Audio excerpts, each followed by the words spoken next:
Welcome. All right, we're good. Oh, I'm so glad you could join us. Congratulations, we hear you have a new baby. Thank you. Yes, it's been a long week for all of us, but a little bit different, I think, in our house. Oh, I bet. What's his name? William Maxwell. Ooh, Really? I like a nice strong name. I like that. Okay. All right, now. Welcome everybody to a meeting of the Eastham Strategic Planning Committee. Monday, March 2nd, 2026. This meeting will be video recorded and broadcast over local access channel 8C and through the town website www.eastham-ma.gov. So, meeting agenda first is opening statements. So first, I just want to note that Karen Strauss is not able to join us today, so I knew that, so we'll proceed without her. Brian, would you like me to take notes before we get going too far? Would that be helpful to you? Because I know I you've got a can. lot on your plate right now. No, I can multitask and handle that. Thank you. Okay, just making sure. All right, so we have a few things on the agenda. I think they're going to be good. And thank everybody for coming, and thank you to the entire town for getting us all through last week. So I'm sure everybody did something to help. Not me, because I was conveniently away. But I know a lot of people did, so. I think the response by the town was unbelievably stellar. Yeah. I agree. Yeah. When you think about 100% no power to, I think we're almost at 100% now. All of the warning shelters. I think it's on.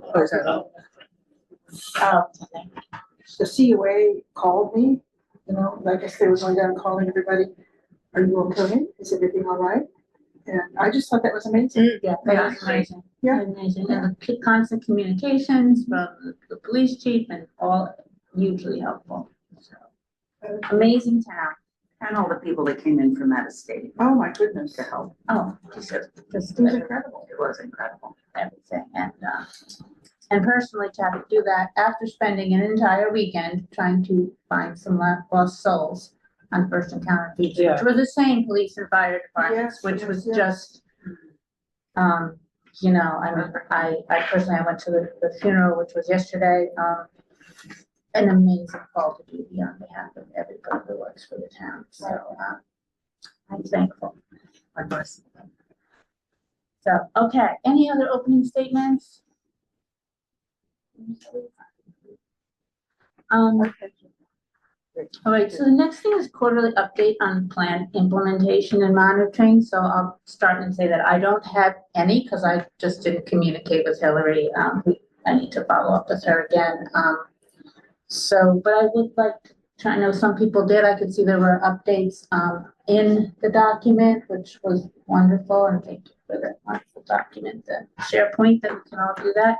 So I just want to let people give some updates on what's going on, and especially thinking about if we need to, anything that rises to the level of making the select board or others aware of things or challenges or changes that we should, as a committee, be thinking of making to the plan itself as a result of things we've learned or things that may have changed. Michelle, Yeah, I did. There's a bunch of updates in mine. Thanks to Paul and Jackie for meeting with me. Some of the things that I have are sort of longer term in nature. And so I didn't want to have to meet again with Rich on the 3-year headcount plan when we already had met on that. So I'm sort of making my own decisions about, do I have to set a meeting every quarter if it's something that doesn't warrant updating, right? So I made that decision, just in terms of process. So again, another shout out to Jackie for putting this tool together. I think it's excellent. I chose, and I don't know if we want to sort of create a standard around this, but I left the notes in that I put in last time, and I just put a new date and my new notes. And I know we left it sort of up to each one of us how we wanted to do it. and I'm okay, whatever, but it was, at least the second time, it made me feel good to kind of see where we were last time and see where we are this time. I can see that over time, it's gonna become voluminous. This You is a might want to start 5-year deleting plan. things. Right, and add as right. you add new. So I was just putting that on the table, as I don't think we need to decide or debate it, but this time it was good, that it was only 2 entries, but next time, I think, as we move through a year. And then some of them the other one was, can we sort it by date? Because some of them are not due until an out year, like 2027. So we just looked at it and said, oh no, that doesn't even start until 2027. But I still think the tool is terrific. And then the other thing is, we were saying, when are we getting in front of the select board to, are we gonna pre-plan the periods that we do it ahead of whatever needs to get budgeted and put in the warrant? Because we can do all this tracking, but if we're not also aligning it with what gets funded, we could be off, right? So, and we're sort of in that last period of time where, what's the date that things close until they get on the warrant? It's hard to believe it's already March. Yeah. And that was my other thing I think we just need to plan which select board meeting we go to roll up anything that we feel warrants. So this is. And that's not on the agenda. I know Yeah, it's- yeah, I mean, right, we can, we met. That's the end of my updates. No, that's great, but it does, I guess, just to put this out there, Paul and I were able to meet with Rich. And so things I think will change a little bit when he becomes town manager next year. And so he, I think very wisely to me anyway, really wants to include this work, like to integrate it into the budget planning process. So that when, and Paul, please step in, because you know this better than I. But when the initial budget's developed, that's developed by the town, that there's actually a space or a paragraph or so that says, this is what we want to do this year, consistent with the strategic plan goals and objectives. So really tie it together at the outset of the budget process. And then when the draft budget is then developed, by Rich, and who's gonna develop it next year? Whomever develops it, it will include those departmental recommendations, summary of accomplishments from the past year and goals for the coming year that will use the strategic plan to leverage all of that and bring it all together. Right.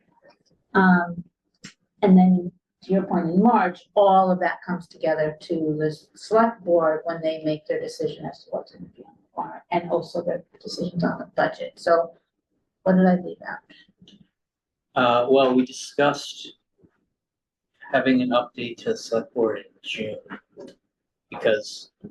early summer, because then that's before the select board goes through their annual goal setting. So we want to get in before that, so that's all in front of the select board to help inform their process, and hopefully their board goals are aligning with the strategic plan. So that was the thing. So in June, we would schedule time for present all the status up to that point of the quarterly updates and discuss any major points if there's major issues identified for changes to the plan.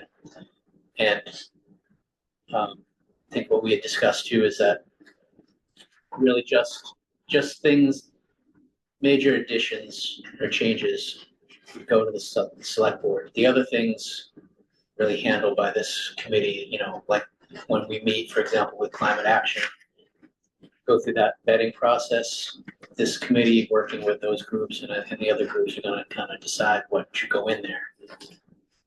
What gets promoted up into the strategic plan, and then an update provided to the select board. So we're kind of working out that, but June would be the next kind of time to get, for the first time under this new system, to get in front of the select board. So just to that end, we're meeting quarterly. This is March 2nd, so we should probably schedule our meeting prior to that, so we can plan that. So Because but that's that's right. If we're gonna 3 go to the months, select it's board in June already. June, we want to meet ahead of that presentation to the select board. Yeah. Absolutely. Great.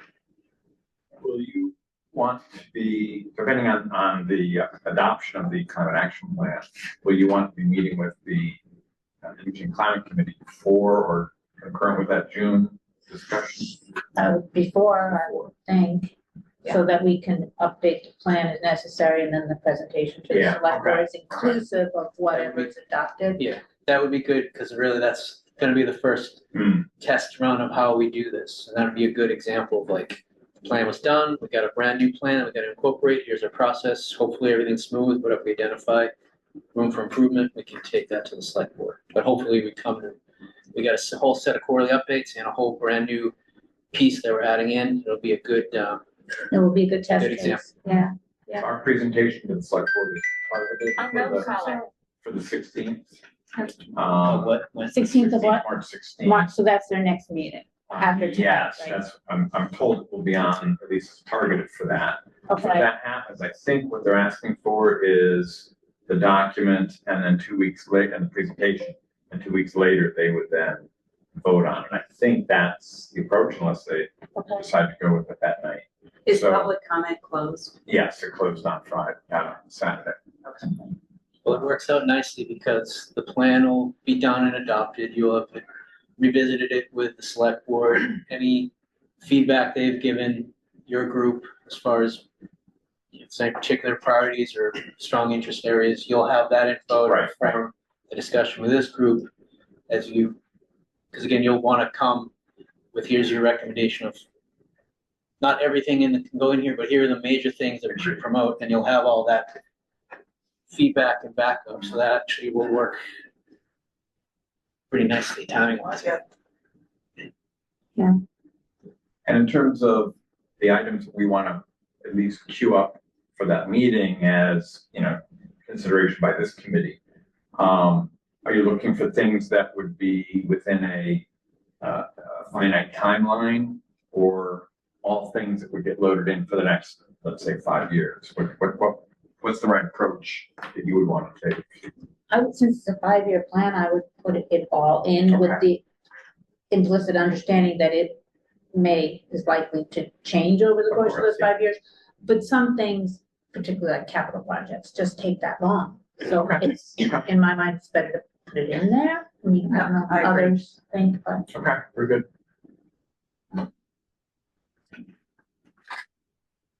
Those are my updates. For those who don't know, my name is Steve Rogers. sorry. I like drift out. You're in. You're in the hefty tables. I'm in. Go for it. So, no, I did meet with John Ruffley and Kim St-Robin at the end of January, so the updates are in the tool. Yep. It was a good meeting. They were very supportive, et cetera. So everything went very well. My only comment would be maybe some feedback from the team, not necessarily here, or if we decide to talk about it here, is that there were a number of projects that were looked or categorized as low priority. So it was kind of like my wording was kind of low priority, like further discussion needed.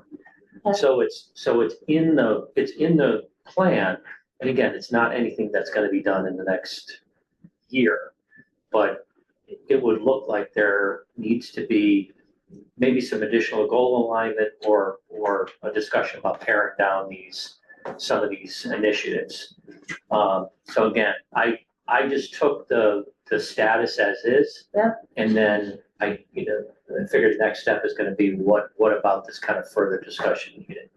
So it sounds to me like we need to have that before June, to present that to Yeah. the select board, but I wonder if it'd be a good exercise for all of us between now and whenever that June meeting we schedule for, to kind of submit changes. I don't wanna, I'm trying to think of a way not to confuse things in the SharePoint. Mhm. But it's the easiest way to go in and make changes and say, whether something is, now it's a high priority, or something's changed or whatever. Right. I don't know what. That's a good idea. Yeah, to just go in there and make the changes and then use that meeting and give ourselves enough time before the select board meeting so we can review it, discuss it, agree on it or not, and then have time to write some kind of summary memo for the select board so they don't have to go through the SharePoint.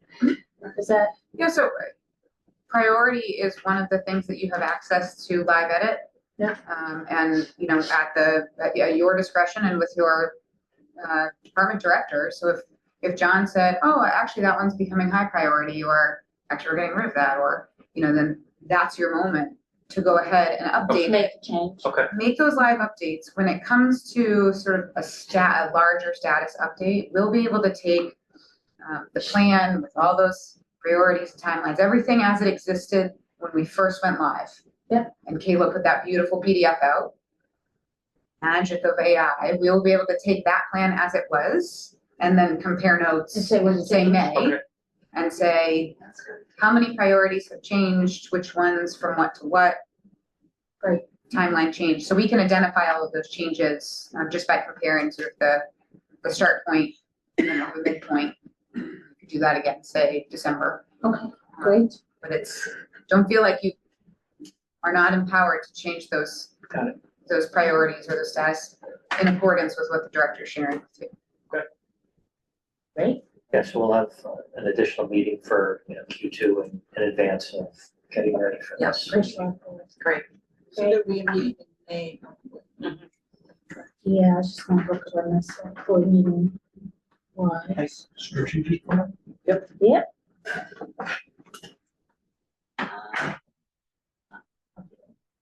Okay, That's it. that's it. Just a couple things, Paul and Rachel and I met and talked. The select board approved the tax taking for Salt Marsh condos at a recent select board meeting. So that legal process is ensuing. We have one in each of the two duplexes. Take the second one in each duplex, so we own all four. Oh, yes, Right. Yep. And that property is important to us, not only for those condos and affordable housing, but it's a really good piece of land that may play into our wastewater planning and environmental planning and a number of different things. So that's really good. 580 Massasoit, the thrift store property, we're having to re-engineer, redesign the plan for the renovation for a number of different reasons. And we were able to get a grant from the Seasonal Communities Program to pay for that re-engineering, which is great. East Locals Program is up and doing well. We have 6 contracts and another one in the pipeline, housing 18 people. So I think that's great. Paul and Rachel and others are working on an RFP that will go out this year, to redo the housing production plan and in concert make it a townwide housing plan. Right now we have the housing production plan, but that doesn't really fully address all of the town housing needs and goals and actions. And so, like with the other plans that we have, we'll end up with one overall strategic plan for housing. So will that make? it's in here. It's in here already. It's in here already. Okay. Yeah, so, Okay. but we're making progress on that. Good. The rest of the items that we have to update really relate to zoning, which is why Mary's here. So we'll get to that. Yeah, excellent. Yeah. Good job. Great.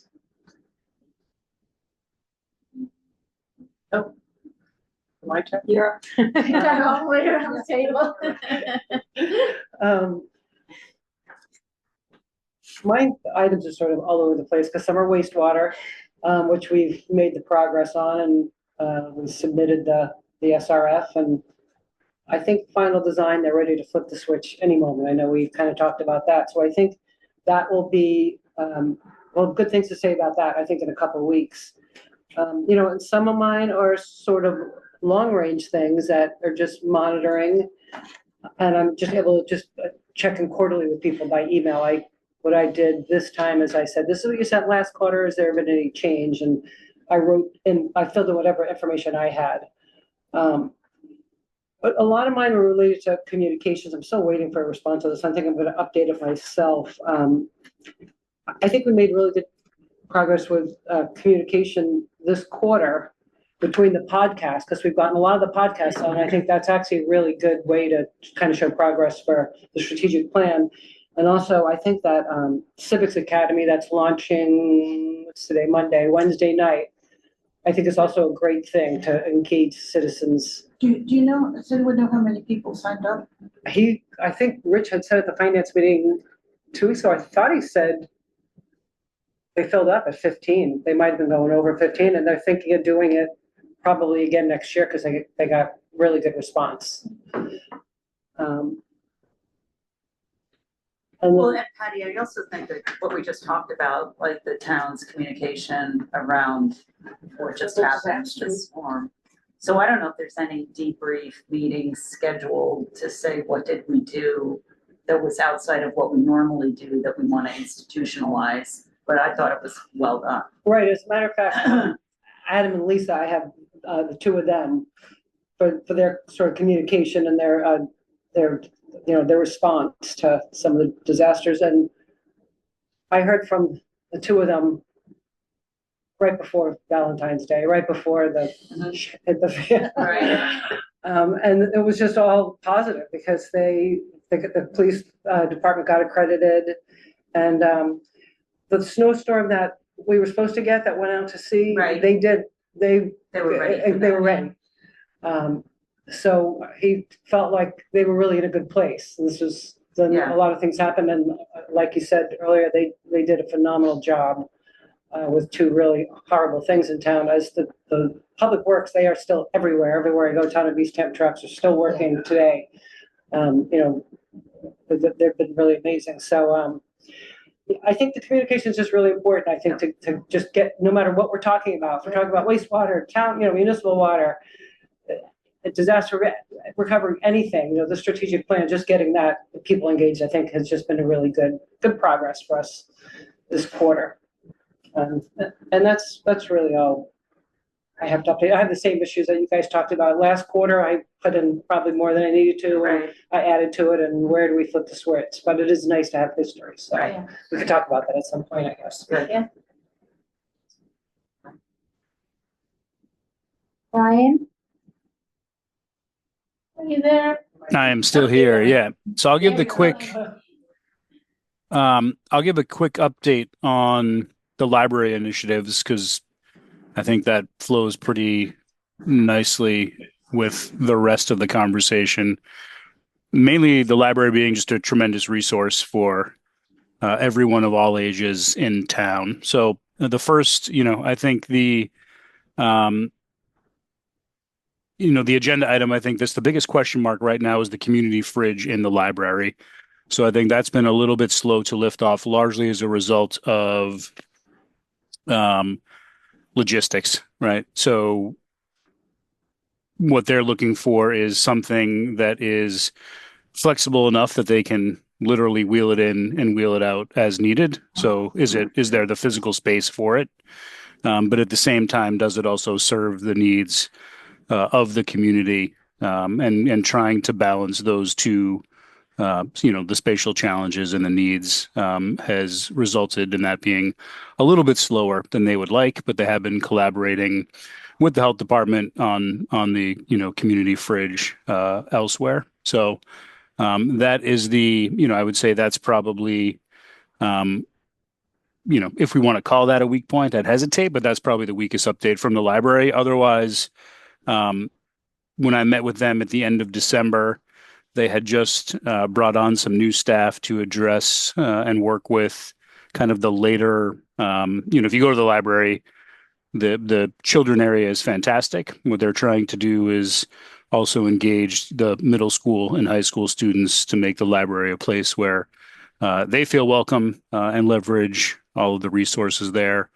So they've been bringing on some volunteers, middle school and high school age, to work with the new employees that they have and really start to build the community of that age group. And that's been quite positive. And then the last piece, just from an ongoing community programming standpoint, there are, again, it gets back to the communication conversation. I think they do a very good job on the social media front, And there is a lot that's happening, large events like Turnip Fest, and then smaller events that I think some of us wouldn't necessarily always associate with a library, but there've been a couple really successful Nintendo tournaments that have taken place in the library with kids of all ages. So I think that conversation was quite positive, and I think we're really working towards implementing everything that's in the plan today. Great. All good news. All right, so the next item is proposed zoning bylaw amendments for town meeting. Here, which is Yes. awesome, and I'll again just preface, I did read through all the documents that were sent out, and I'm sorry. and back to like how great this town is. It's an amazing amount of work that went Yeah. into this. As someone on the Board of Health, and we're also doing regulations. It's a lot. Mhm. So, yes, so thank you. I watched that workshop, the joint that you had, I know I mentioned. yeah. with the select Yes, board, yes. and, that was really good and really helpful. Oh, good. Yeah, I thought that was a good way to present it because everybody dug pretty deep on the different Yeah. words, so we got Yeah. questions. No, it was answered good. before hearing. That was really good. Yeah. So unfortunately, for a couple of you, you're gonna hear something very similar. I'll try to go a little quickly then. Paul, you want to just shoot, are we ready? Yep. So I'm going to just do 2 or 3 of the introductory slides, and all the technical stuff I'm gonna have Paul walk through. First of all, I want to thank, I do have Carolyn with me, and Tom, yes, Tom behind me. The task force did a lot of work this year, and as usual, Paul pulls it all together and keeps us on track. And I noted in my acknowledgements, we had a consultant for inclusionary zoning, but we typically have sometimes more than one consultant helping us. And we didn't have that this year, which would have put us back to where we were like 5 years ago when we were all going out and reading every bylaw of every community, I feel like in Massachusetts. But we had Jackie to do that this year. And Jackie did a huge amount of research. So every time we were presenting a topic or discussing a topic, she would come in and we'd have synopsis of every town around us and what they did and didn't do. So it was just really good to have that comparison. So I want to thank everyone for that. We had several focus areas, as I'm not going to read them all off: inclusionary, residential, prohibited uses, form-based code, setbacks, etc. A couple of these are things that we revisited. We had done zoning amendments over the past several years, and what we find is sometimes we find we missed a word. Sometimes we've literally gone back and changed a word because the word was critical. Like a couple of years ago, we had to change the word from grass to, what was it? Natural. Grass to natural Naturalized vegetation. vegetation. And that made a big difference. It was a crazy situation. But anyway, so, and then we had some new things that came up. One of the approaches we've had, and I think it's incredibly helpful that you all are doing the work you're doing, as well as all the other plans that are feeding into it. When we started, and Carolyn is one of the few, I think, one of the few originals, is it you and I from 2020? What we did when we approached the regulations is we basically read every single plan and summarized those plans and said, okay, this is the vision for what the town wants to achieve. Our job is to propose the regulations which will support that vision. And that was critical because, sometimes when we originally, gathered, people come with their own perspective about what something should look like or what, and so we tried to step everyone back from what your personal preferences were and really focus on the goals of the town. So we've tried to do that in all of the 5 years we've been at this, and I think you'll see that in the report. There is a report that went out. Paul had to make a couple sentence changes, which was updated on the town website. So this has gone out to strategic planning, planning committee, zoning board, Select board. select board, head of the chamber, so we, yeah, health department, yeah, we. Board of Health? Board of Health. No, I It didn't, went to conservation, I think. no, no, it didn't go out to Board of Health and Conservation. It's indirectly related in terms of septic, in terms of the charge of the Board of Health, in terms of septic Yeah. systems, number of bedrooms, so the house size stuff, it's 100% consistent and supportive, but it would I just, could send it to Hillary and Alex Sure. and ask them to forward it Sure. to those groups. I think that would be just helpful to just bringing the pieces together, so we all understand better the bigger picture. Okay.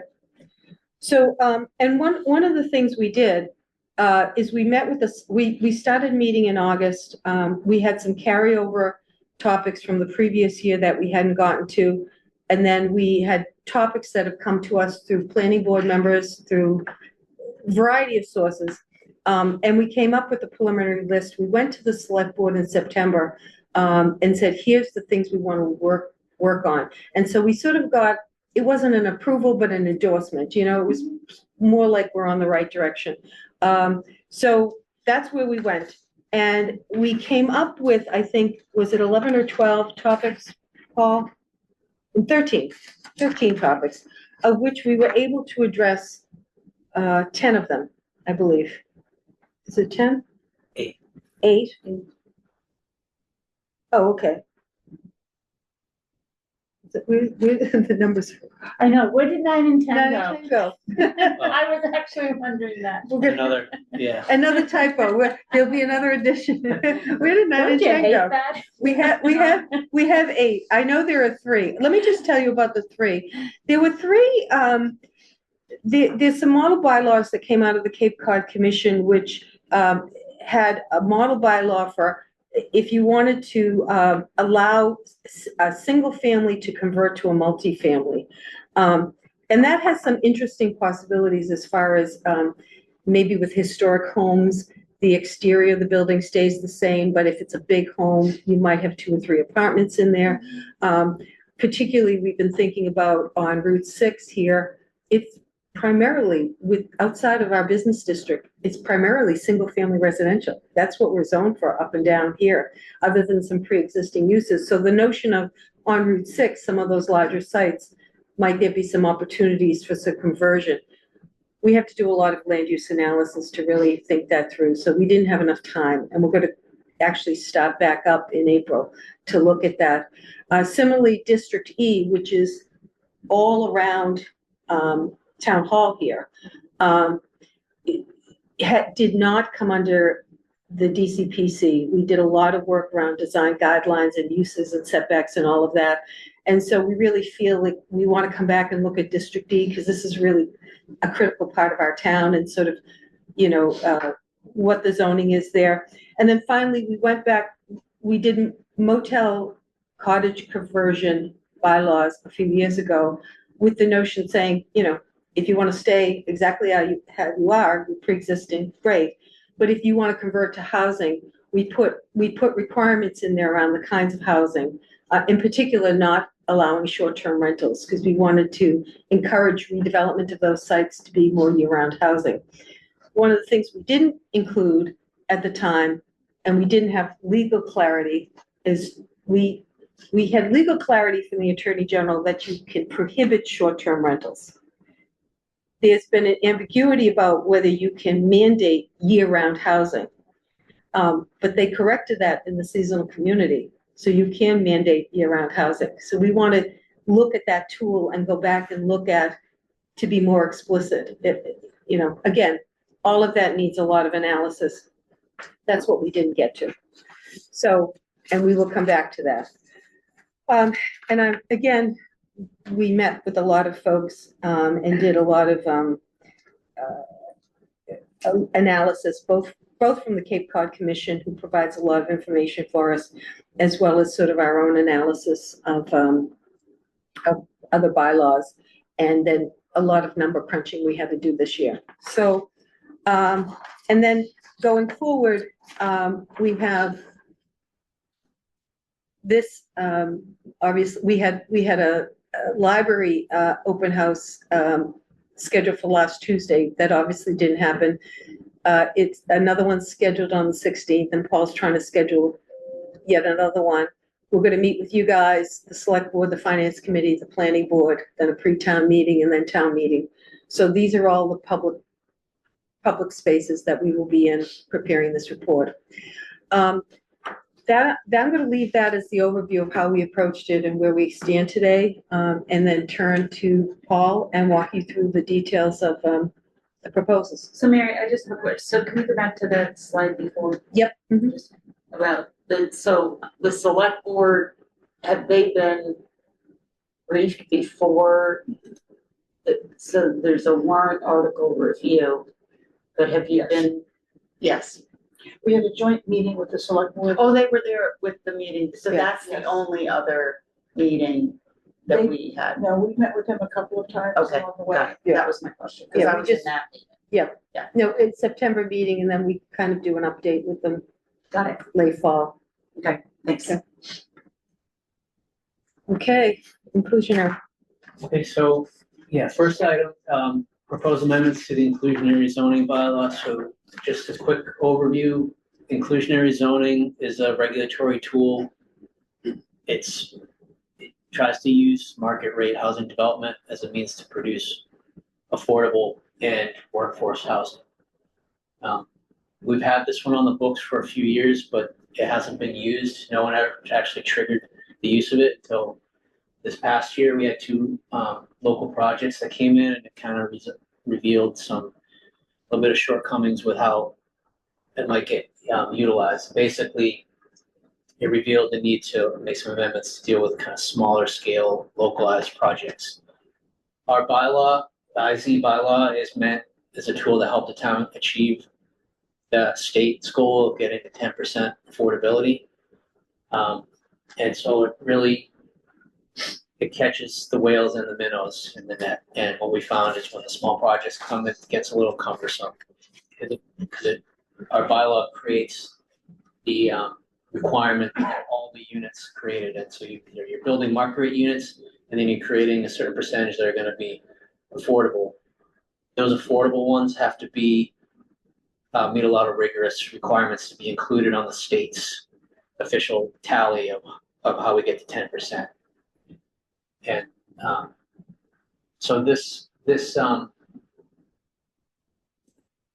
proposed amendment tries to carve out a niche where we can have a little bit of flexibility for smaller scale projects. So yeah, on all these slides, you'll see just where we're trying to link in how this supports the strategic plan goals. But we need to do a little bit of housekeeping with some amendments and definitions with everything going on with seasonal communities. We want to be in alignment with how the state defines terms. And really, like I said, the crux of really this is the small scale project. So we carved out a option that for projects that you're creating 5 to 8 units, you're really only creating one. You only need to create one inclusionary unit. But instead of forcing the developer to have to go through all of the, We have a project with that. yeah, Right. you have to. It's a lot of time and money and expense because you have to go through a rigorous process of having a housing lottery, and it can be onerous. And so a few things might happen. The developer may say, "The heck with this! I'm not doing the project at all," or they may say, "I'm just going to cut down one of the units and just get under the threshold and not have to do anything." And so we didn't want to lose out on And those are all town regulations, not state. Yeah, this is all This is all local regulation, but in order to get the state recognition, you have to meet the state's requirements. So what we're trying to do is say for the small scale projects, you can have an option of not the units that are affordable, they don't have to be on the state's subsidized housing inventory, the SHI. So we're creating on the ground units, and they would have a local deed restriction, so they'd be protected. but in the state's eyes, we're not getting credit for it. So they're not, that doesn't go towards the 10%. It doesn't go officially towards the 10%, but we are creating actual units. So it's a bit of a policy decision of what's more important, possibility of losing out on anything just to get the 10% or create I was units. just gonna ask, what's the benefit of hitting the 10%? The 10%, What does that get? Protects us from 40. 40B. we get a 10%. 40B. Oh, okay. You don't have to accept a 40B project. Got it. But that's a temporary protection, because if the 10% is always relative to the number of year-round housing units you have. Yeah. So it's always fluctuating. So basically you have a 2-year window where if an unfavorable project came in, we have some wherewithal to resist it. So Paul, why does the first bullet say change percent? Why can't you say at least one unit? Well, that's what we adjusted the chart that's in there of how we determine the percentages. Okay. And we tried to simplify it. Got it. So, I mean, the only comment I would make, and I think this goes to some of your other monitoring on the housing, my concern is we are the lowest supported housing inventory, really, certainly on the Outer Cape and maybe Outer Cape and Lower Cape. So we have a ways to go. And my concern about this is I support this. But my concern is we're sort of relying on the inclusionary zoning to get us units. And a lot of times, if you look at the housing stock here, we're gonna have smaller developments. It's not gonna be, so it's imperative that it's imperative that under the housing production plan, because, we've lost almost 400 units of rental housing.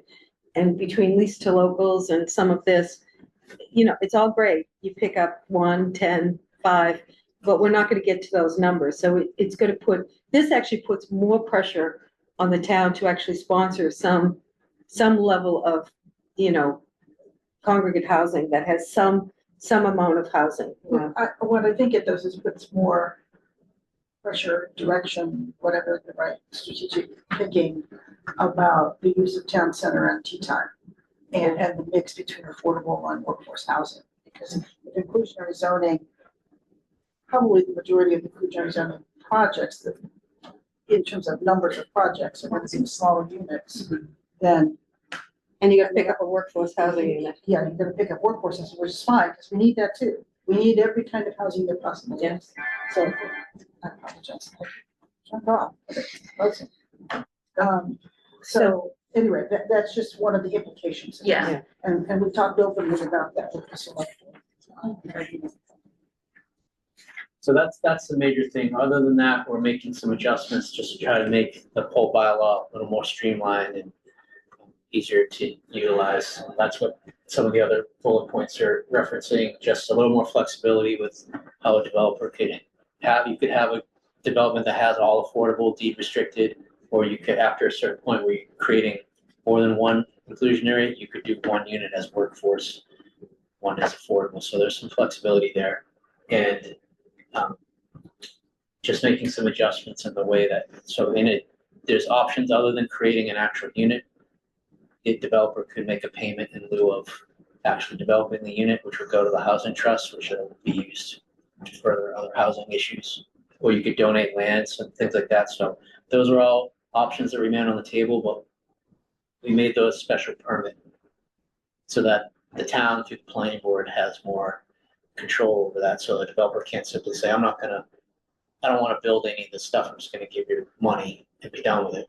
That's an option, but it has to be done at the discretion of the planning board to make sure that the town is in the best, because that may not be the best option. And maybe the town wants to push and say, no, it's more important we get the units in that, not just to write a check and be done with it. So it's a combination of trying to make it flexible, but also make sure where it's important, we retain the discretion. Yeah.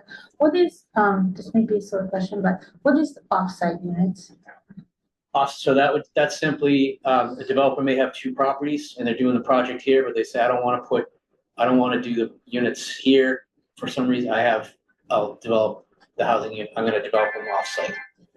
So it's considered one development, but one is on-site and one's off-site. That's why when I was reading through it, I just didn't understand the Yeah, well, I off-site. mean, I think from a planning board point of view, it'd be two projects, but Mhm. that they'd have to be linked in some way.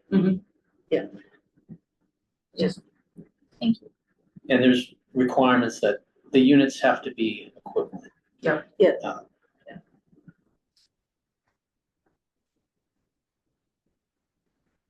So the other item is changes to the residential site coverage regulation. I'm gonna defer to Jackie on this, because Jackie did all the hard work really on this A one. lot of hard work.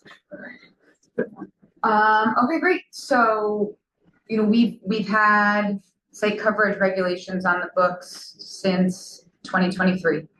And so those, the whole section, but effectively that's the math behind how the planning board is looking at projects in terms of the square footage of a residential project. So this already exists. In short, the current regulations create this cushion to the use of the phrase greater of. So we're saying if your lot is 25,000 square feet, your house can be up to a certain percentage or a certain square footage, the greater of. And of course, what we're seeing and trending in building is that everybody's going to go to the greater of. And the feedback in neighborhoods where we're seeing a lot of development is that those projects that are going in are really have the ability to really impact the character, the feel of that neighborhood when a house gets built that's considerably larger than those around it and maybe feels pretty maxed out for that particular lot size. So what we took a look at was to understand if we were to update some of the language, address that sort of cushion or sawtooth in between, and then look at reducing some of the max caps on some of the largest properties. I think the thing to know, those not on the planning board, is that any residential project that's going to go over 3,000 square feet already automatically has to go in front of the planning board for approval. That remains. There's no change there. So that's a pretty important threshold. What we were seeing is, again, folks sort of pushing up to a maximum and the planning board saying that's actually not what we're getting as feedback from the town is what people are comfortable with or the character that Eastham is looking to maintain. So we can go into the nitty gritty details. Can I just add one thing? Mhm. When we proposed the original development limits in 2023, we wrote language, we sort of ran out of time to try to quantify this issue of what's neighborhood characteristic, how do we define the neighborhood? We did a little bit, we said, well, 300-foot circumference is like immediate neighborhood, but we put in language that basically said, these maximums exist, but you don't have the right to this maximum. It's not like, right, it's supposed to be, you could go up to this and the planning board would need to evaluate both the size as well as the neighborhood characteristic. The problem is that the language is so subjective that it is really proved impossible or it's been very difficult for the planning board to get its arms around what it's trying to do. The attorney shoot it down in a minute. Well, the other attorney shoot it down in a minute. Yeah. So, I mean, there's two things going on here. We've tightened up the limits.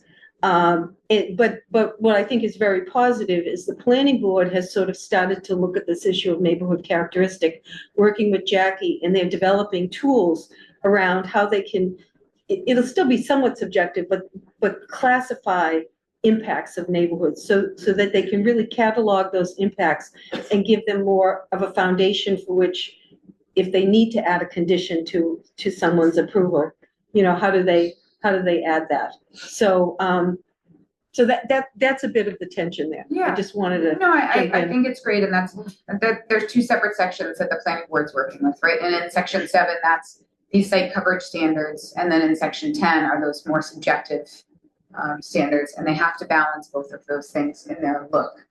This is sort of what I call the math section. This is where the numbers have to make sense. So another part of this amendment that's actually, I think, going to be really helpful in the sort of week-to-week logistics for the department and for builders, for architects, for homeowners. It's just some language change that's more aligned with industry language. So floor area ratio is actually the term that engineers and architects are more familiar with and are more comfortable working with, aligns with how they look at it when they're drawing it. So a lot of times we're answering these questions right back and forth on site coverage. That's not how we think of it. So some of this is aligning floor area regulations to make it a little more user-friendly for the people who actually interact with this bylaw regularly. I think, you know, some of the key trade-offs that are in here where there are some reductions in what I would call build out for a lot. The flip side of that for the smaller lots, right now we have 2 sections in the bylaw that trigger fairly small fairly small projects to go in front of the planning board. So if you are putting on an addition that is 2.5% of your lot area, or 15% is a growth rate of 15%, and the regulation itself is a paragraph long. What that actually functionally triggers is, you know, 400 square foot addition, 600 square foot addition. And when we actually are looking at those in front of the planning board, which is a process for homeowners, so, you know, this is within the setbacks, they're going to use the same color shingles, they're going to use the same roof lines, or it's going to integrate with their house. And we're talking about modest additions that are still keeping a average size home. So do we want to put those property owners through that process of the planning board? Is that really what we're looking to capture when we're talking about character?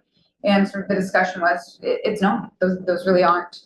And so being able to reduce the regulatory burden for those more modest projects, I think is an important trade-off. You know, I will say if the math on that magically works out to you, that project then going over 3,000 square feet, it's going to the planning board. Right, so that just remains an automatic trigger. That's there. This is a little hard. You don't have the chart up next. I like the sawtooth chart.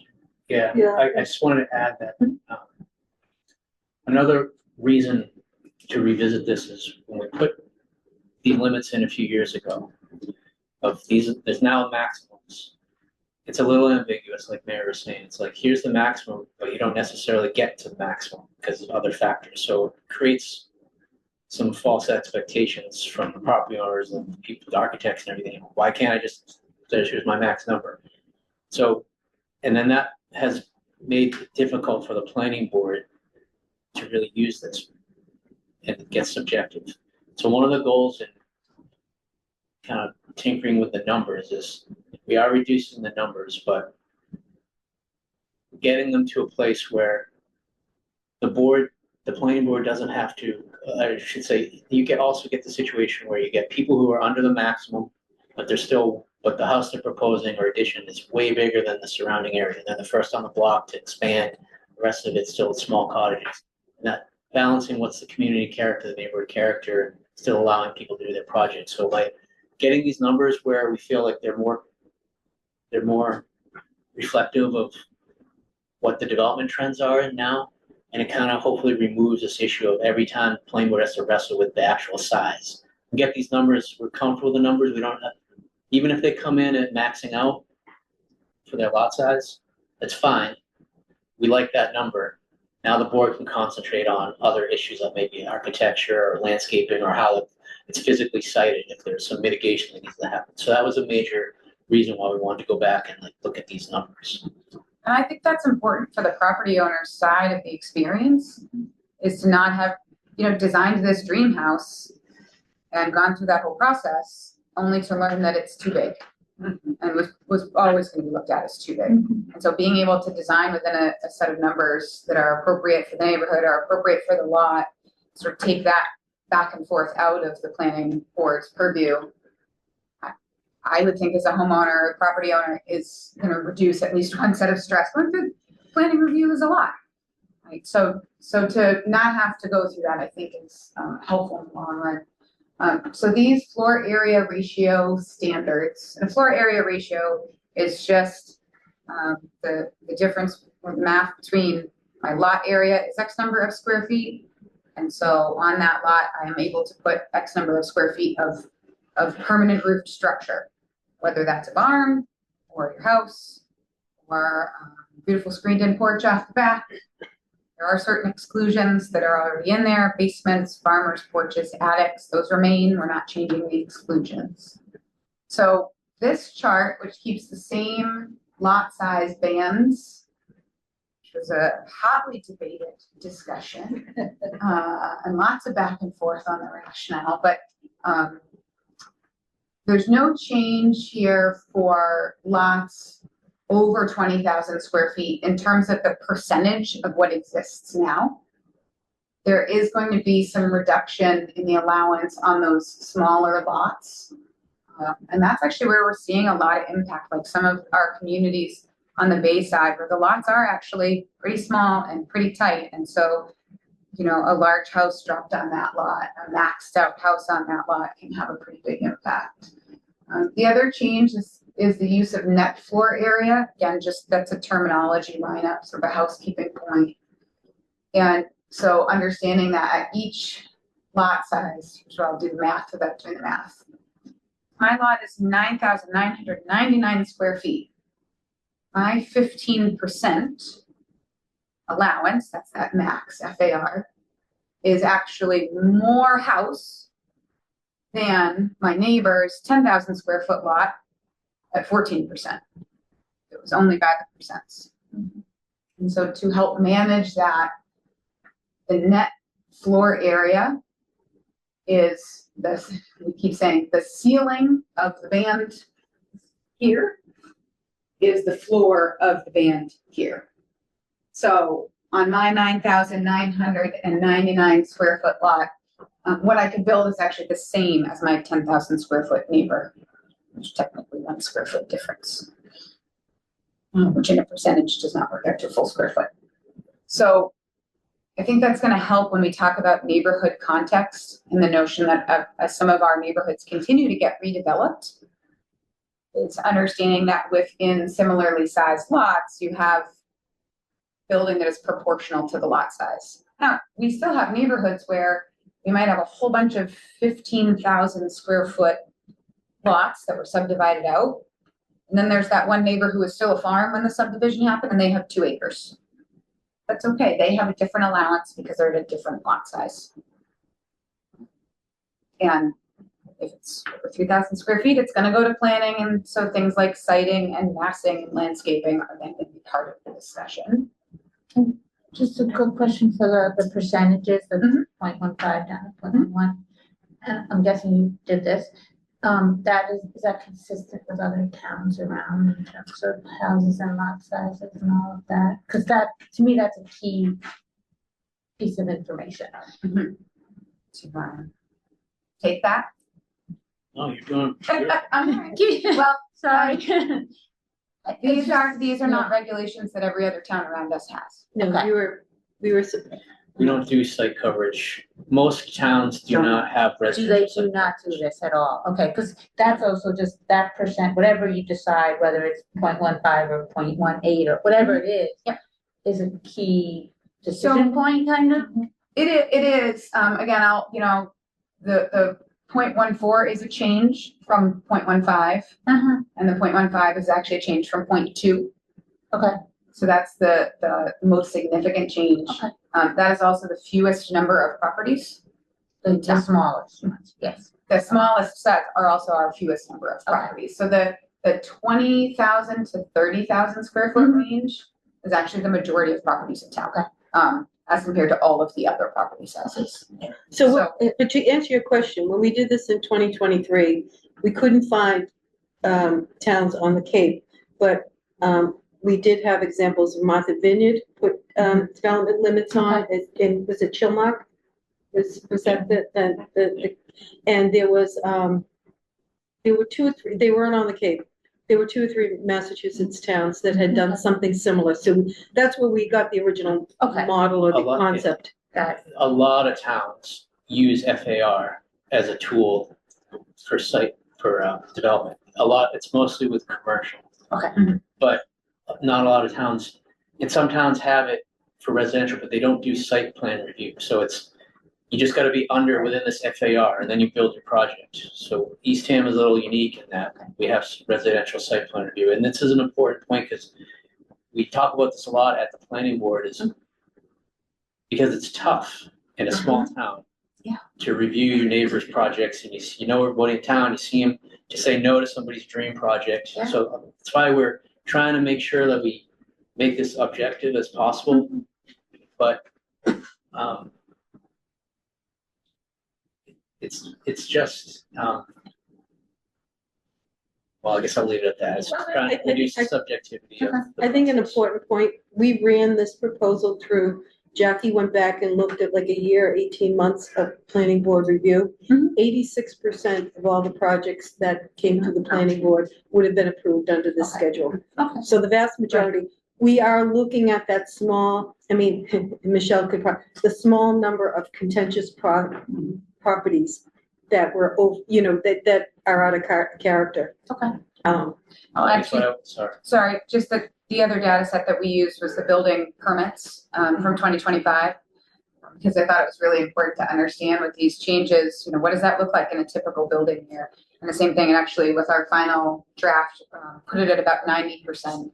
So 90% of the building permits issued over last year would not have They would have any consistent with change. this. They would have been consistent with what's already here. And then that 10%, those would have been impacted, all had already gone to the planning board. So they're the right ones that should be getting captured. And I think even though Yeah, it's, Brian. I just want to say, even though it's difficult to do this kind of work, every time this issue has gone to, it's gotten approved at the town meeting. So this community wants the planning board to be involved in doing this work, and so we've established it, we've strengthened it. Every time it's got a lot of support. So, Brian, you had a question? Yeah, just one point of clarification. So is what is being proposed the yellow golden column here? We simply move to a max NFA. No. And- No, I'll clarify that. So this chart, Ryan, is the full change to the chart. I think you sent out the Yeah, everything in the chart is new.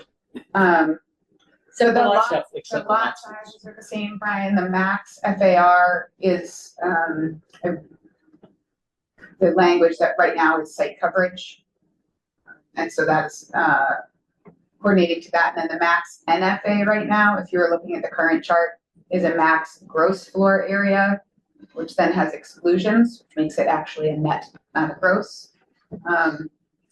What's different here with this yellow column, we don't have it in here, but it's in the warrant article, is the language change around lesser of. And so what we are stating in the warrant and in the amendment language is that it is the lesser of these numbers for your property. And so that really just affects the top end of each band, depending on how the math works out. So does that help, Brian? That NFA Yeah, let me maybe, I mean, if I, let me give you a, because it's smaller. let me give you a hypothetical just so like this can crystallize for me, and I apologize. So No? a resident has a 40,000 square foot lot on the nose. Is the maximum they can build then simply 40,000 times that 0.11, and that's where we're getting the lower band of the NFA range in the right column? Correct. Okay. That's correct. And then actually, I'm glad you went to that band because that is the other sort of in terms of these hard cap limits. Right now in our site coverage it's actually listed as lots of 50,000 square feet or over. The max build out size is 6,000 square feet. And so this is reducing actually the town-wide maximum to 4,800 square feet. So then, last piece for me, I think I get it. So that same, I don't know if any of these lot sizes exist, but resident has an 80,000 square foot lot. The maximum they would be able to build on that lot is 4,800 square feet. That's correct. Okay. I mean, they could potentially, Paul, come in for a subdivision, correct? If Sure, they had a lot I that mean- size, yeah. Sure. Yeah, and just one other point I would make about the FAR. We looked at this issue in 2023, and again, a little bit ran out of time, but we were a little concerned that it would allow in some ways, shorter, wider buildings. I mean, okay, and where that becomes problematic is when you have these oceanfront homes and they all want the wide and they want the big windows. And so I think that's some of the things around the criteria, such as no one has a right to a view, but it's certainly sight lines can be a consideration for conditions that a planning board might put on. So if neighbors have always been able to see the ocean through two houses, it may be that, people are asked to scale back a little bit to maintain that. And then there's the whole other issue of climate resilience and what we should be doing on the water anyways, but we didn't touch any of that stuff. Other questions? We got a lot to go through. I'm sorry. No, I'm just saying, I will be. This is probably the most complicated Yeah. one. Sorry, can I ask one more question? Yeah, absolutely. So this is helpful. The net effect of this is if a resident comes with a plan that is at or below the acceptable range, that no longer will need to go before the planning board, it will be kind of stamped and approved, or So it is going to depend on the project. There is still a carve out here for pre-existing non-conforming properties, which amount to most of our properties in town are pre-existing non-conforming in one way or another. We do have to have carve outs for the expansion of pre-existing non-conforming homes. So it's sort of a convoluted answer, Brian. 3,000 square feet is just an automatic trigger on any property. okay. I could have a house right now that is pre-existing non-conforming, on a 19,000 square foot lot that's already 2,900 square feet. And so I'm now pre-existing non-conforming, but I've just bought that house. I didn't make it pre-existing non-conforming, and I would like to add a first floor laundry room. I'm gonna get over 3,000 square feet, I'm gonna need to go to the planning board. So there are still gonna be some cases that need to go to the planning board. Thank you. I think it will be fewer on those smaller lots, depending on their pre-existing non-conforming nature. Okay. The next item is under prohibited uses, so the storage of trailers and containers. This really is dealing with the use of metal storage containers, the shipping containers. Just with globalized trade and shipping, it's really created this secondary market for the used trailers that can be purchased fairly cheaply, and we're just starting to see them proliferate around town as like a way to use for storage instead of your typical garden shed. And what this article is proposing is to prohibit the use of those trailers for normal residential storage. There are some exceptions if you're using it short-term, temporary, related to an ongoing construction project or something like that, or if you're operating a home occupation as a service trade, so I'm a landscaper or something, and I need to store equipment there. There is carve-outs for that, and in those cases, you can use these types of containers. They have to meet the property line setbacks, and they have to be concealed some through a fence or landscaping or somehow. Again, existing containers, the ones that remain in place can remain. They do need to meet the setbacks. And that really should be happening regardless of this because they're technically structured. So just like any shed or garage or anything, they should meet the property setbacks. And we are adding. Paul, is there like an audit process where somebody just brings one in, doesn't pull a permit or doesn't you know, where there's the building inspector. I mean, do we do anything like that in this town? It's usually, I mean, well, we'll kind of get to that when we talk about zoning administration, but the short answer is no. We No, I usually, know we're looking. these at things would augmenting happen the if someone's staff. someone makes a complaint. Comes So to our it's attention. it's complaint driven. There isn't any proactive, do other towns do that? Do you know? Like if I just chose to put a shipping container right. Well, I don't know next to my about property, containers, My but neighbor didn't complain, but the town come around and say, you're not adhering to setback requirements and. yeah, I mean, the town can certainly do proactive enforcement, but most, towns handle it differently. It really just comes down to bandwidth to be able Sure. to do that. Just don't have some staff. Oh, I know, I know that's in here to augment. I mean, even when you pull a permit, it takes a while for, you to get on the schedule for inspection. So yeah, I mean, simply just adding this as a prohibited use into the bylaw. Just a quick one, for the existing containers with the setback requirement, do those also need to have the landscaping or concealment? It's not addressed that way in the bylaw because they're essentially like pre-existing, non-conforming. There's some legacy protection there. Would encourage it. Well, we also explicitly in the bylaw that you don't get this as a right at the point, some of the problems with these containers, aside from the aesthetics of the containers, is the environmental issues. They're on the secondary market because they're unseaworthy, so there's environmental issues. So what we've said here is that you don't have the right to this at the point that you have to replace it. You need a shed. You're not going to be able to replace that or add to those trailers in the future.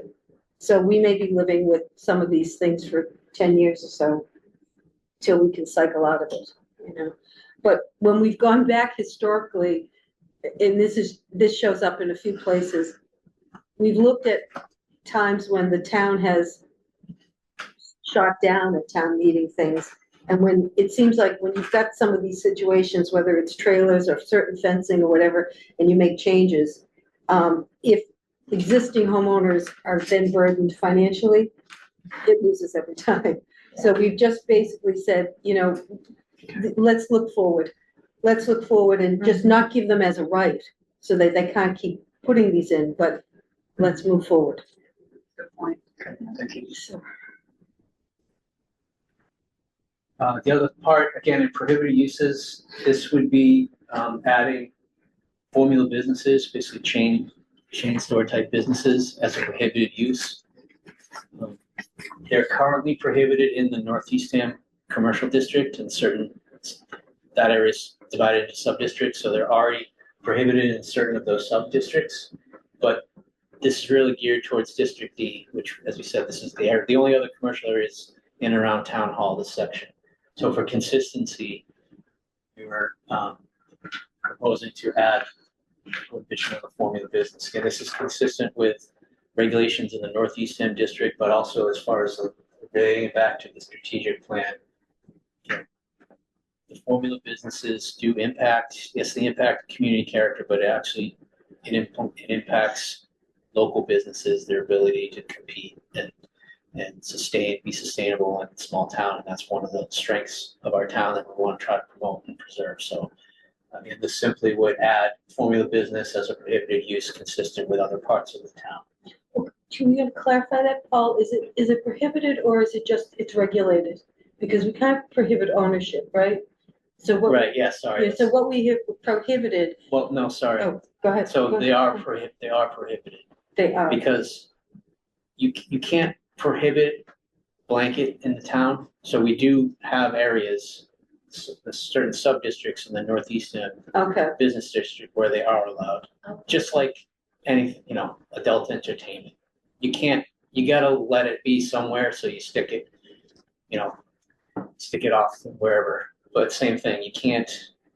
So since we already have it allowed in other districts, where it can have some guardrails around it, we prohibit it in other districts, and so this Okay. is to That's, just basically that's prohibit it in clarification. District D, so.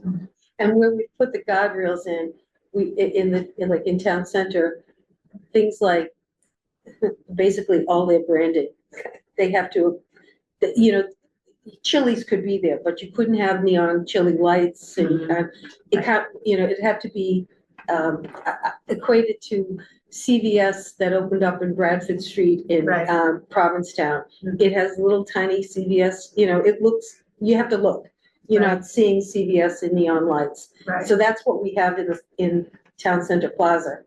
If someone were to come in and want to do that kind of business, they would have to do it in a more modified way. But you're right, and then it would be prohibited in District D. Still, prohibited uses, Sign code.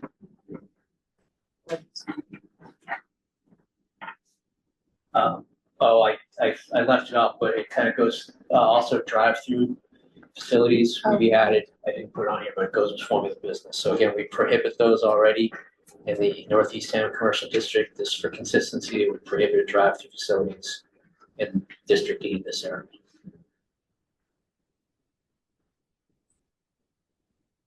And then the last one in prohibited uses would be proposal to prohibit the use of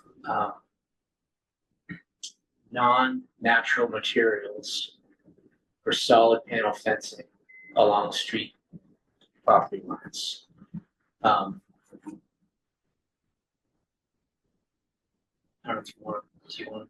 Yeah, I mean, the genesis of this is I had to go up to Yarmouth one time and I was driving through the back roads and I was going through a historic district. And then suddenly there was what felt to be like a quarter of a mile of white panel fencing, like completely obscuring things. And I found out it was a subdivision that just had wrapped itself around. And you couldn't see trees, you couldn't see anything. It was right to the road. And I started noticing that in the Mid-Cape, and I mentioned it to other task force members who also similarly started, it's kind of ubiquitous all over the place. And then we started noticing it here. We started noticing there's probably about a dozen or so of these fences, but probably half of them have come up in the last 2 or 3 years, and they're right to the street line, and they really block any vegetation. And, again, this is the notion of, it goes back to the aesthetics. If, we have a very green town, we have largely unfenced town, but we have a very green town as you get out in Herringbrook or you go wherever you go and you see green. So this is one of those tensions where we'd hate to see the town walled off over time, and in particular with sort of the white, long strips of white vinyl. So we sort of looked at it in a couple ways. One is, we did not touch in any way backyard, side yards. I mean, people have the right to build up to 6 feet. After 6 feet, it's considered a structure and has to go to the planning board. 6 feet tall. 6 feet tall, yeah. It has to go, sorry, to the building commissioner. Building commission, excuse me. So it's a structure. So we looked just at the street facing lines. If you're on a corner, you might have 2 of those. And then did 2 things. One, we said, you can't have, and that street facing, not your back, you can have whatever you want, but on the street facing, it has to be a natural material, not a solid panel. And then we have in another section, some setbacks. So if you want a 6-foot high fence in the front of your home, it has to be at least 6 feet back from the property line. If it's 5 feet, it has to be 5 feet back, 4 feet back. We debated landscaping, and we said, no, we can't be policing landscaping. We're assuming if people go back 6 feet, it'll be green in some fashion, whether it's naturally green or people decide to put their own landscaping in. So this is one of those aesthetic things. This is one of those things we're seeing it. Now that I've mentioned it to everybody, I've mentioned it to, and I say, look for this, you'll see it everywhere. You will see it everywhere. People go crazy. And going down to Chatham through Harwich, it's everywhere. So this is the notion of, it's just starting here. We're not asking anyone to take their fence down. We are saying, well, there may be some enforcement issues because we do see some of them that are, that are in the public way. So that may be an issue over time. And sightline stuff, right? and sightline stuff. And we have to, and if you go to replace your fence in the future, you would need to, address these. Right. So we're trying to ease into this. This is more of getting ahead of, you know, what could be a, you know, an aesthetic issue. So it's a tension between, you know, there's always a tension between overregulating someone's property rights and protecting the aesthetic of the town. So this was really our middle ground in that respect. As someone pointed out to the glares, like I can even see there. The glare, Glows in the dark there was almost. glare, Yeah. there was glare at night, yeah. One of the tests I sometimes do with some of these zoning things, I have 3 grandsons, teenagers that will hope to live here eventually. And so I'll bring up one of the zoning things and we'll talk about it and then we'll drive around naturally, because we just do. And this is one of the ones I said, oh, we don't want those fences, because they're thinking, said, we're doing this for you, not for me. I'll be there, but you're gonna be living here, you know, 10, 20, 30 years from now. What do you think? And this was one of the ones that they unanimously said, we don't want those. We don't like. It's interesting. So, Yeah, it's good. Well, I always say too, people are like, well, there's only a few here and there, but I always say the example, what if everybody did it?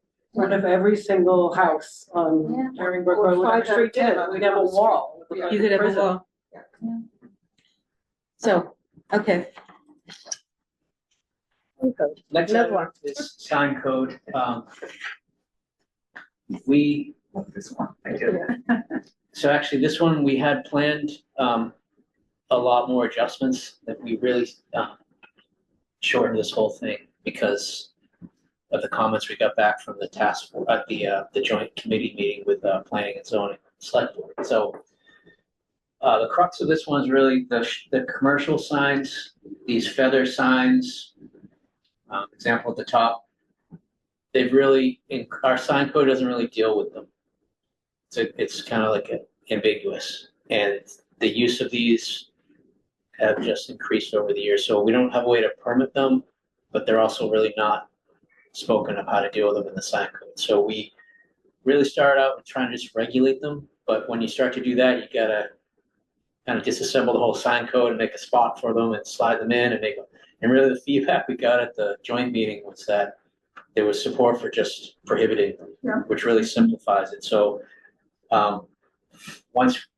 we're going with that. So really that negated the need to do all these little other adjustments to make it fit. So where we are now is that the proposed amendment would, it would prohibit the use of these pole or feather flag signs. We also took the opportunity to tighten up the language for inflatable signs. We have language already that basically prohibits scrolling signs and Things with visual visual distractions. distraction signs. But, a clever person could find some loopholes in there and say that, these wavy guys are not moving, so we're just trying to tighten it up to make sure the sign code is consistent. And this also, we have tighter regulations in the Northeast Eastham commercial district related to signs. So we're also just trying to tighten up so that outside of that area, it's consistent. The other thing we're doing is proposing a limit on the short-term rental signs that you see on the properties themselves. Again, those are that's a whole new use that has come up in recent years since the last time we updated the sign code. It wasn't even a thing. So we're proposing that those would have to be basically removed outside of the May to October timeline.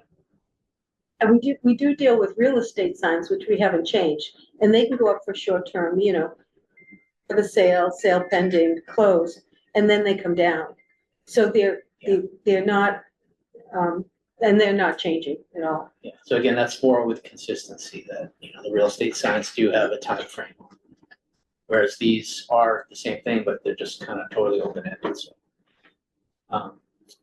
So yeah, that's really, and the last thing is just, there's language that already talks about window signs, basically the percentage of a storefront window you can have with taken up by signage. That's already on the books, but it's in this odd part of the bylaw, so we're moving it into the sign codes for just sort of logical. questions on that one? Zoning administration, so again, went through a lot of iterations on this one. Where we are with the actual proposal is that this would amend the bylaw so that a position of a zoning administrator could be appointed by the zoning board with the support of the select board town manager. And the reason for that is, to Michelle's point, is just the bandwidth, the staffing, workload, capacity. Right now, the building commissioner is the zoning enforcement officer, and that's the only position in town that's empowered to really do anything with the zoning enforcement. And our bylaw is becoming lengthier and more specific as we add these things to try to make sure we're maintaining the guardrails on things that are important to us in the community. It creates a workload of balance, and really it's not realistic that one person can, and that's on top of their day-to-day doing building inspections, issuing permits. So what this does is it keeps the enforcement with the building official, which I think makes sense because you're dealing with building issues and things, and it's really doesn't touch that. But it lets other staff in the department share the workload of the administrative things. In the bylaw, these bullet points here, in the bylaw already, there are a number of approval matters that are already designated to a designee, a planning board, zoning board designee, which in effect is myself or Jackie, but they're not named in the bylaw. So we're really saying we want to create this position, this title of zoning administrator, and then put all these things that are already farmed out to someone else under that umbrella, so that, again, for clarity and consistency, we have someone, we know who's doing these things. And it also allows this person to, under the administration, do zoning determination. So anytime someone comes in with a project, it has to get reviewed to figure out, is it crossing that threshold that it needs planning board or zoning board? Again, sharing the workload that more than just the building inspector can do that work and issue. Look at it, do the review necessary. We issue a zoning determination letter to the owner saying, here's your project, reviewed it, you need planning board, you need zoning board, you need historic, and that's kind of the catalyst for the whole regulatory review. So again, it's allowing other staff to share the workload. So that last bullet, the work may not reside with one FTE, right? It would be shared. So, but what about the value? Like, is there compensation that goes along with that? I mean, that can't be a really popular job to do. So I'm just wondering, like, I mean, as it relates to the town warrant, we could say, okay, we need to add the workload of an FTE, but we're not necessarily going to ask for a new body. Is this something that out of the goodness of people's hearts they're going to do? So I would say this work is not a full-time equivalent. Okay. Just these duties are not. Yeah, but there's more than. Well, Then the let me say, inspector. it could be. Yeah. I mean, but we're not at that point right now. You say if we wanted to take on someone to say, really, we want to do all these items and we want to have someone that's really dedicated to doing the proactive enforcement and making sure that the fences and the container, I mean, yes, that could be a full-time equivalent job. We're not proposing that right now. The level of work of doing the zoning determinations, in reality right now, is being done by the staff we have on board now. It's just that officially it has to all go out under one person's signature. But Jackie and I, mostly Jackie now, is doing the zoning admin review, just doing all the prep work, doing all the background work. But she can't actually issue the letter or make the official determination. It still has to go back to the building official, and it just creates like a pipeline of inefficiency. So like in practice, then if In you practice right now, these projects are coming in and I'm putting them But you into would just OpenGov and then deem- saying, Basil, can you look at the thing I just sent you? But you would somehow be deemed officially zoning administrator. That would be part of your Someone- title or someone- something. Someone would. Well, okay, someone. So other people are doing the work now. This is just making it official that somebody other than Basil can sign off. Yes. Okay. But Okay. I was gonna say, and at some point, from a policy perspective, if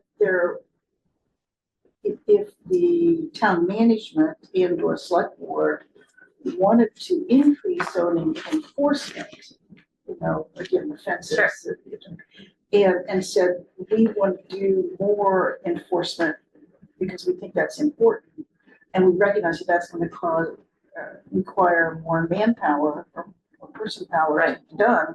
Then in a budget discussion, they could talk about whether they wanted an additional staff person or half a staff person or something to do. But that's not the. But that's not what's here. It I will- doesn't require any additional staff now because we're not anticipating doing that, requiring that to be done.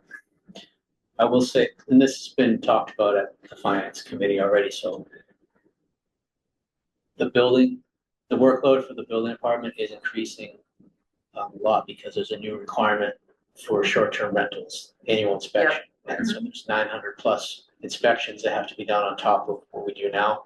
So not for this year, but we anticipate we would need to bring on an additional building inspector to help offset that at some point in the future. And then that is an opportunity to say, again, look at the balance of, can that assist with some of the zoning enforcement, the proactive enforcement and education? And I would say our policy first is really to educate, make sure people, we gotta do a better job of it, but this is part of like making sure people understand it. We don't want to issue fines and citations if we don't have to. We're always trying to get let's just get into compliance and work with it that way. But, so I do anticipate sometime in the near future, we may have some capacity to offset the needs on the enforcement issue.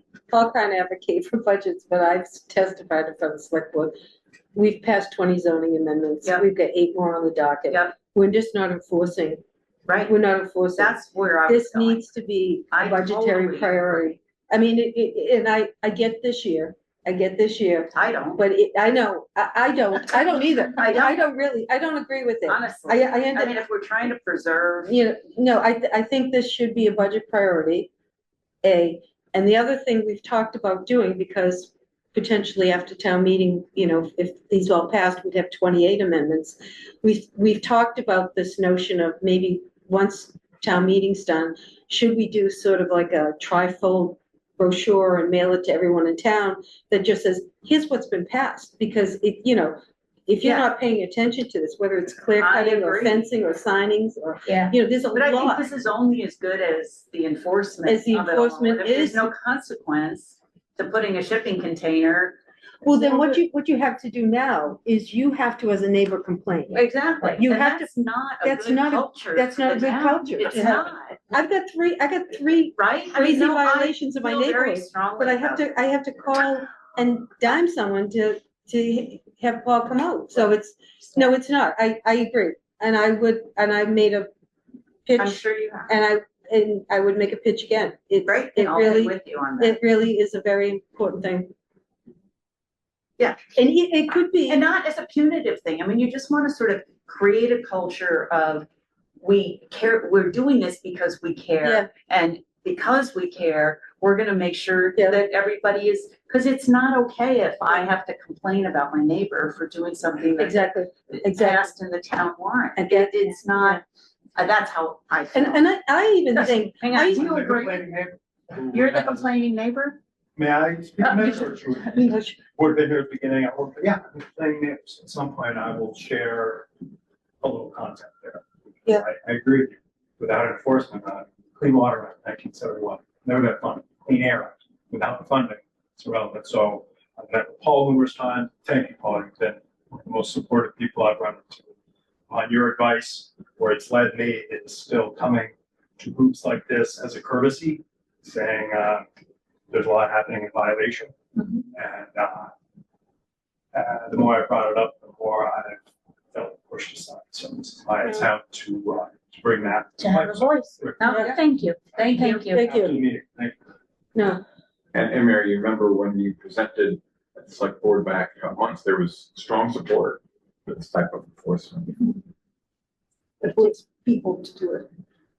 Which takes money.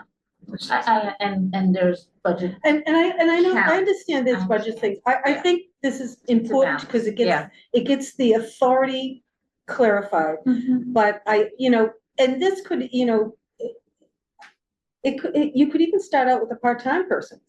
This could be some retired building commissioner who wants to work 2.5 days. I mean, you don't have to make this, it could be 40 hours a week, but we could start.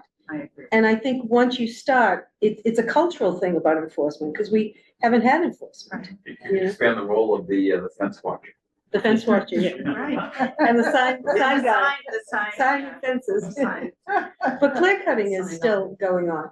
I know. And that's, I and know. that's a problem, because once you've clear cut, it's not like you can find them and they can restore it. Right, and in my experience, we're better off being proactive. Yeah, exactly. And it's a partnership, you Yeah. just say, and now, and by the way, we have, in support of that, we have a part-time person funded to make sure that this stuff there's integrity to it.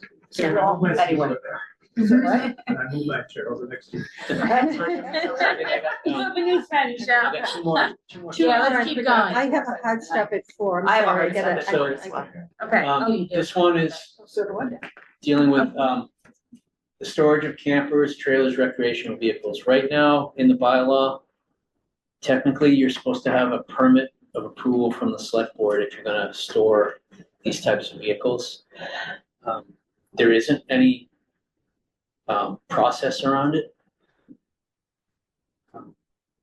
So what we're doing is really, we're doing away with it. We're saying that you can store these types of vehicles by right, subject to meeting the setback requirements. And for those situations where someone has a hardship of some sort, they can't meet the setback requirement, there's a permit. Then there's a special permit process where you could go to the zoning board instead of the select board, who the zoning board deals with these things more regularly, where you could get an exception to that. And then that creates a situation where the zoning board can say, okay, we're gonna let you store it within the setback, but if it needs to be mitigated, fencing, landscaping, or something else, at least then there's an opportunity to make sure that it's not a negative impact on the neighbors. So really all this one does, like I said, it does away with the general permit, makes it by right setback, and then I skip back to this. So then the last one is proposed changes to the setback section. So right now, there's a formatting thing we're doing. Right now, it's just the whole section is just narrative. We're just, I didn't put it on the slide, but we're just changing it to a table just for clarity, ease of use. And then into that setback requirement, we're putting these recreational vehicles. And so basically, they would apply to these recreational vehicles that are higher than 6 feet when stored. So there's a 12-foot setback, which is what our requirement is for accessory structures right now. So again, consistency with if you have a shed, it's got to be at least 12 feet. If you have a mobile home camper, it's got to be at least 12 feet. And then also going back to the fences, as Mary mentioned, on the side and rear, we're not changing anything. You can put it right on your property, but on the street side, the setback would be equivalent to the height of the fence. And then for intersections, 15 feet to make sure we have a safe line of sight for traffic and pedestrians. So Paul, there was at the joint meeting that we have at the select board, there was some discussion, I know we carved out boats because of, the economy, is dependent on that. And there was some discussion about landscaping vehicles. Did that get any other traction? Because there's a number of people that depend on that for a living here as well, and I just didn't know if any of those. Well, that would come up with home occupation, wouldn't it?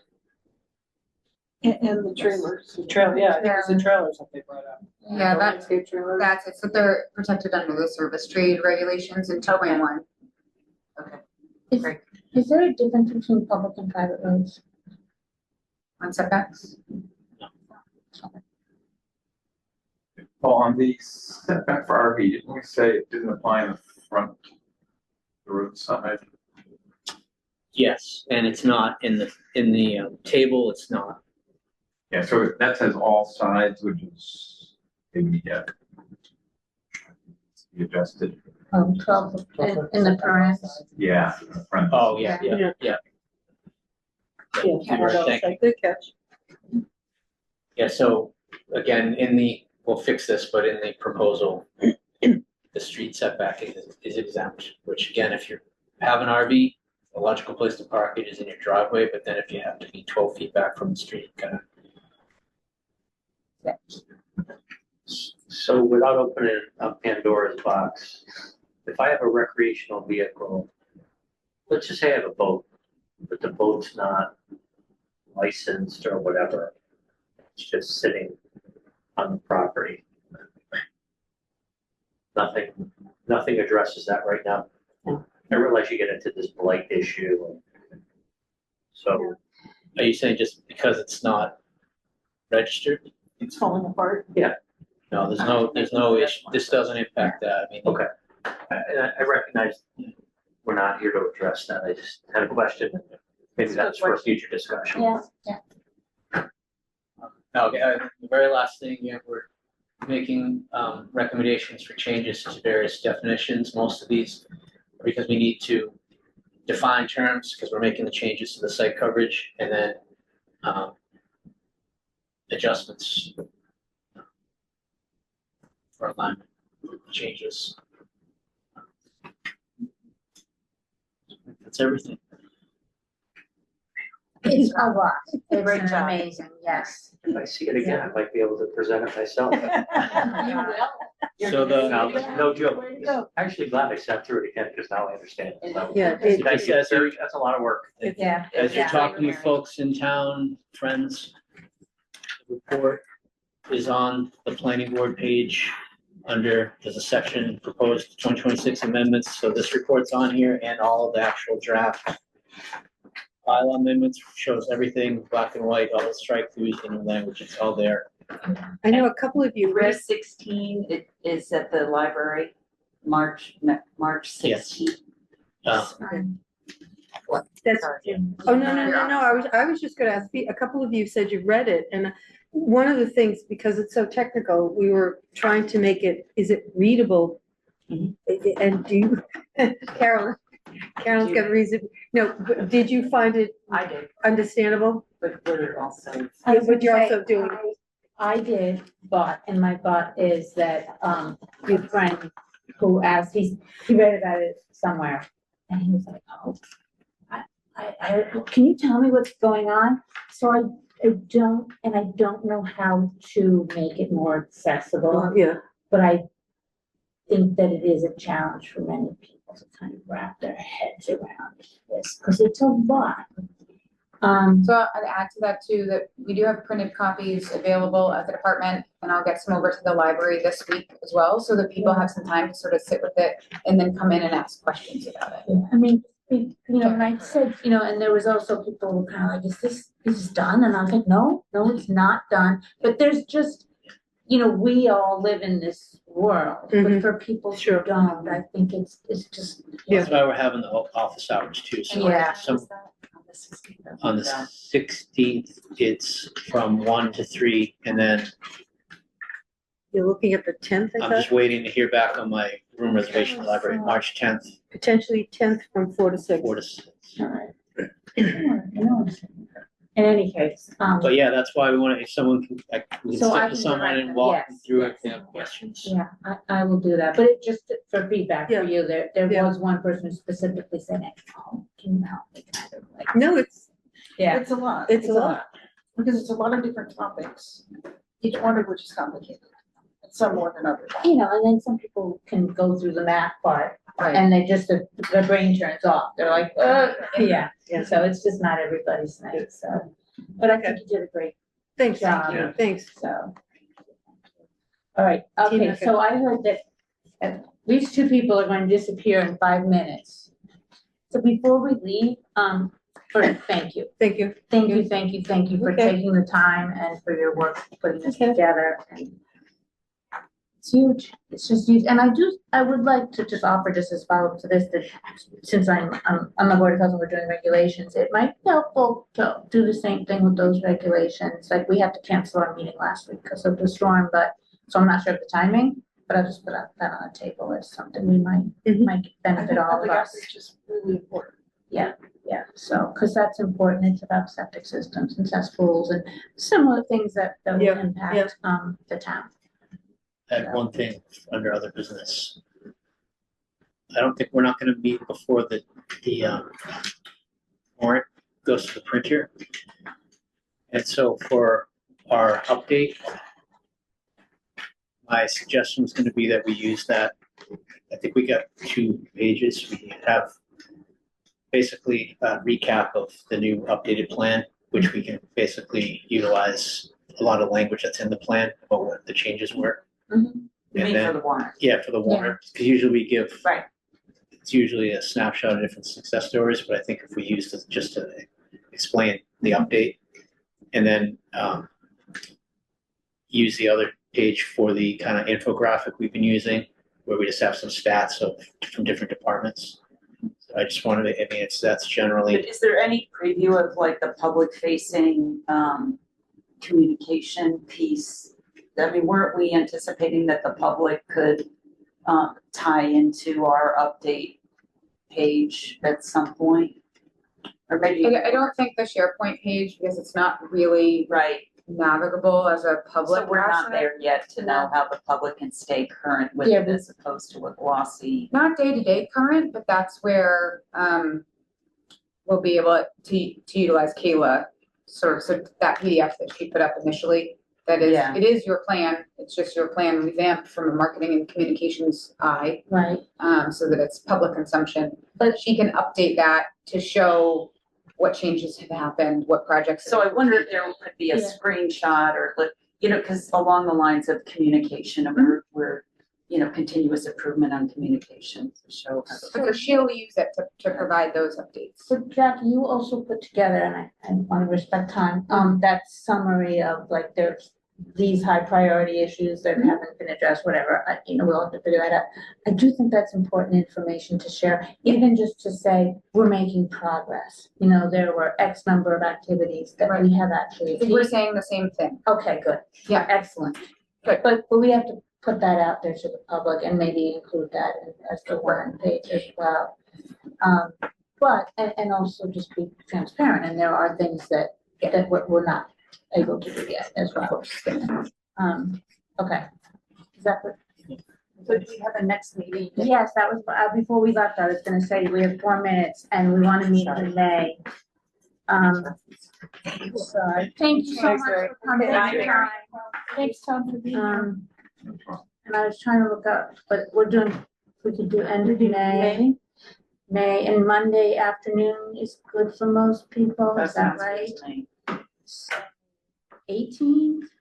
I'm just picking out a date. A random date. I'm here. Well, maybe there's stuff going on the 18th But the 11th. or the 11th, either one. The 11th works for me. Okay, Does that work for everybody? the 11th, 11th. yes? Yep. Yes. Yes. Right. 2 again? Yep, that works for me. Brian, maybe you can't quite plan yet. I hope this works for you. Yeah, that should work. That should work. Thank you. Okay, the 11th at You won't have 2. another baby between that. Well, you still got a baby. Then you'll just have a 2-month-old baby. Oh, that's true. That's all. Yeah, we Great. want that baby May going to 11th school. at 2. May 11th at 2. Okay, it's all in our Coming calendars. with us? Please, May 11th at please 2? come, please join us. I will, I'll write it down. Is your meeting over? No, we have to close it out. Is there anything else before we have a motion to adjourn? I move to adjourn. Thank you. Second. All right, all in favor of adjourning? Aye. Aye. Okay, this meeting